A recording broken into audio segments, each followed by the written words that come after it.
Human sense.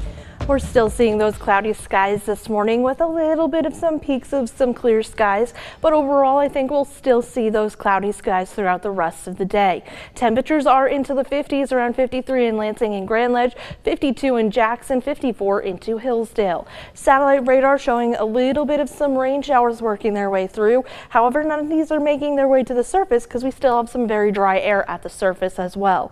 We'll stick with the cloudy skies over the next couple of hours, although as we head into the afternoon, rain showers will become more apparent and our temperatures only get into the 60s for the day today. All the full details coming up in just a little bit. 6 News This Morning continues right now. WLNS is here for you, celebrating 75 years of bringing you the news with 6 News This Morning. The Trump administration now suspending new student visa interviews for those hoping to study at American colleges. Good morning and happy Wednesday. Today is May 28th. Thank you so much for joining us. I'm Megan Vaselli. 6 News is here for you now with this morning's top stories. The State Department confirms it directed embassies around the world to pause new student visa interviews. This comes as the Trump administration works to implement new, stricter screenings for applicants' social media accounts.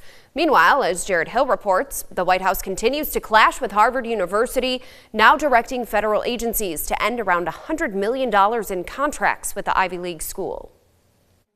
Every student's welcome here. Protests at Harvard University as the Trump administration's battle with the institution intensifies, ordering federal agencies to review all remaining contracts with Harvard for termination or transition. The White House has already frozen over $3 billion in federal research grants and contracts. Last Friday, a federal judge temporarily blocked the administration from banning foreign students from enrollment at the university. We, as international students in Harvard in the U.S., we are not enemies of the U.S. The White House has accused Harvard of discriminatory hiring practices and of not doing enough to address anti-Semitism on campus. Everybody knows they're anti-Semitic, and that's got to stop immediately. On NPR Tuesday, Harvard's president said the university has made real progress dealing with anti-Semitism and added, quote, "We need to be firm in our commitments to what we stand for." We're losing students, we're losing researchers. Political science professor Ryan Enos says the cuts are already being felt and that the White House's actions go well beyond Harvard. This is a question of democracy and the rule of law in the United States. The Trump-Harvard escalation comes as the State Department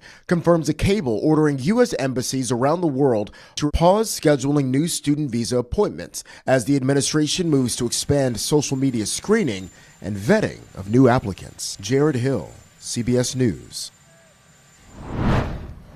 Meanwhile, President Donald Trump issued an order demanding the continued operations of one of Michigan's largest remaining coal-fired power plants. The Consumers Energy plant is situated on the shores of Lake Michigan, just north of Holland. The U.S. Energy Department ordered the plant to stay open at least until late August. Consumers now say it will comply with the order until then. The utility was getting ready to shut down the plant this Saturday as part of its transition to cleaner energy. The Trump administration claims there are electricity shortfalls, but the chair of the Michigan Public Service Commission says the state produces more energy than it needs. Michigan State Police seized more than $100,000 in counterfeit cash from a home in Brighton. Investigators say they were tipped off about the fake money after someone said a man used it to buy a drone for $800. In fact, state police say several people were using the fake money to buy things through online marketplaces. Other police agencies in Livingston and Oakland counties also had been investigating this counterfeit cash. Southwest Airlines now ending its decades-long bags fly free policy. And starting today, passengers will get hit with a checked bag fee. The airline says it will charge $35 for your first checked bag and $45 for a second. Weight and size limits also will apply, but this policy will not impact all customers. Business Select Choice Extra and A-List Preferred customers will get to check 2 bags for free, while A-List and Chase Rapid Reward credit card members will get 1. And people who booked flights before the policy took effect today also will get to avoid this fee. May marks Lupus Awareness Month, and to round it out, the Michigan Lupus Foundation will host a walk in Lansing this weekend. 6 News morning reporter Zoe Hewitt is here for you with what organizers hope to accomplish. Good morning, Zoe. Well, good morning, Megan. The Michigan Lupus Foundation reports that 2/3 of Americans aren't even familiar with the autoimmune disease that affects around 14,000 Michiganders alone. Lupus is when a body turns on itself and begins attacking healthy tissues and organs.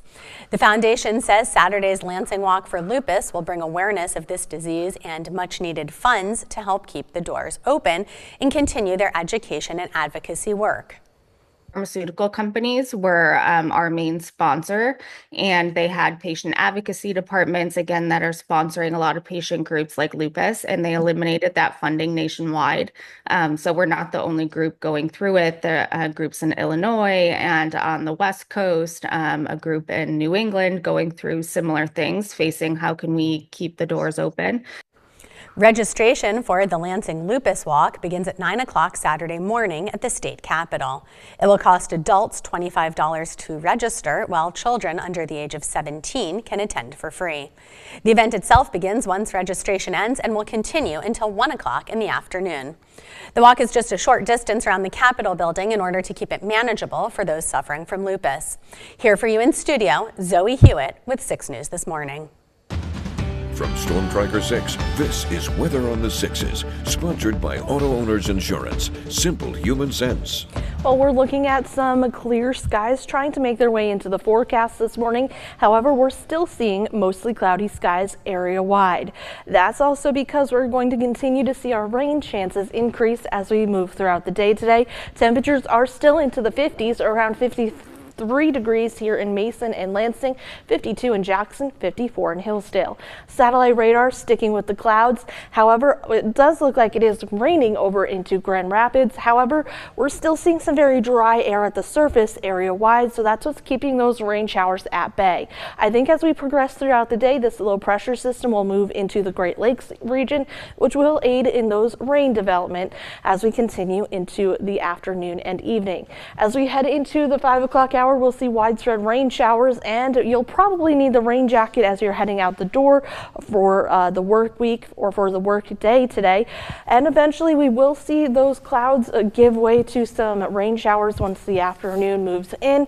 As we head into today, though, temperatures only get into the 60s, around 63 degrees for today. So if you're like, I think his name is Tiger. Yeah, Tiger, you're not going to see any, you're not going to see any sunshine, and you're not going to probably like that overall.